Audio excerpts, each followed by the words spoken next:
હાલ નડિયાદમાં ઠેર ઠેર રખડતી ગાયો અડીંગો જમાવીને બેઠેલી જોવા મળી રહી છે અને પશુપાલકો તંત્રના આદેશોને ઘોળીને પી ગયા હોય તેવા દ્રશ્યો નડિયાદમાં હાલ જોવા મળી રહ્યા છે। નડિયાદ શહેરમાં રખડતા પશુઓને લઈને અનેકો વાર આદેશો આપવા છતાંય કોઈ નક્કર પરિણામ આવ્યાનું જોવા મળ્યું જ નથી।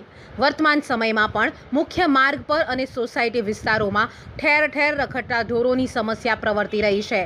નડિયાદમાં રખડતી ગાયોના સિંગડે ચડેલા કેટલાક નિર્દોષ લોકોએ જાન ગુમાવ્યા છે। આમ છતાંય નિર્ભર તંત્ર દ્વારા કોઈ પગલાં ભરવામાં આવી રહ્યા નથી। પાલિકા વિભાગ દ્વારા ઢોર ડબ્બા નિયંત્રણ વિભાગ પણ કાર્યરત કરવામાં આવ્યું છે, છતાં પણ આ વિભાગ જાણે નિંદ્રાધીન અવસ્થામાં હોય તેવું લાગી રહ્યું છે। શહેરના જ શાક માર્કેટ વિસ્તાર, વૈશાલી સિનેમા વિસ્તાર, શારદા મંદિર વિસ્તાર, સંતરામ રોડ, પારસ સર્કલ પાસે, મહાગુજરાત હોસ્પિટલ નજીક, વાણિયાવડ સર્કલ, સિવિલ હોસ્પિટલ પાસે, ચકલાસી ભાગોળ, રબારીવાડ, ગ્લોબ સિનેમા પાસે, મિલ રોડ સહિતના વિસ્તારોમાં મોટી સંખ્યામાં ગાયોના ટોળા જોવા મળી રહ્યા છે।